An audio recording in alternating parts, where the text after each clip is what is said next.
শৈশবে ইউসুফ আলাইহিসসালাম স্বপ্নে দেখেন যে সূর্য, চন্দ্র এবং 11টি নক্ষত্র তাকে সিজদা করছে।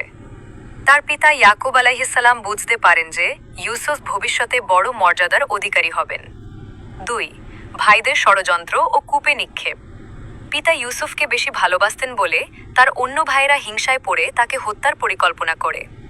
তারা তাকে মরুভূমিতে নিয়ে একটি গভীর কূপে ফেলে দেয় এবং রক্তমাখা জামা দেখিয়ে পিতাকে বলে যে নেকড়ে বাঘ তাকে খেয়ে ফেলেছে। 3. দাস হিসেবে বিক্রি। একটি বণিক দল কূপ থেকে তাকে উদ্ধার করে মিশরের বাজারে নিয়ে যায়।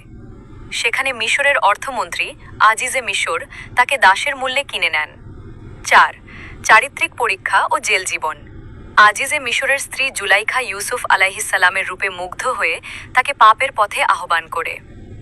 ইউসুফ আলাইহিসসালাম আল্লাহর ভয়ে তা প্রত্যাখ্যান করেন। মিথ্যা অভিযোগে তাকে কারাগারে পাঠানো হয়। 5. স্বপ্নের ব্যাখ্যা ও মুক্তি।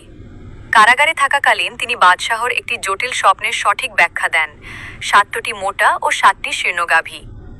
এর ফলে তিনি মুক্তি পান এবং বাদশাহর অত্যন্ত আস্থাভাজন হয়ে মিশরের খাদ্য মন্ত্রণালয়ের দায়িত্ব লাভ করেন।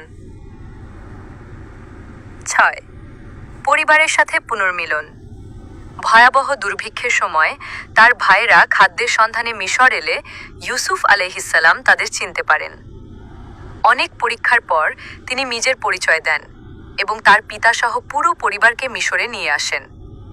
এভাবেই তার শৈশবের স্বপ্নে বাস্তবায়ন ঘটে। ইউসুফ আলাইহিসসালামের জীবন থেকে ধৈর্য, ক্ষমা এবং আল্লাহর ওপর অটল বিশ্বাসের শিক্ষা পাওয়া যায়। ভিডিওটি ভালো লাগলে লাইক, কমেন্ট করে পাশে থাকুন এবং চ্যানেলটি সাবস্ক্রাইব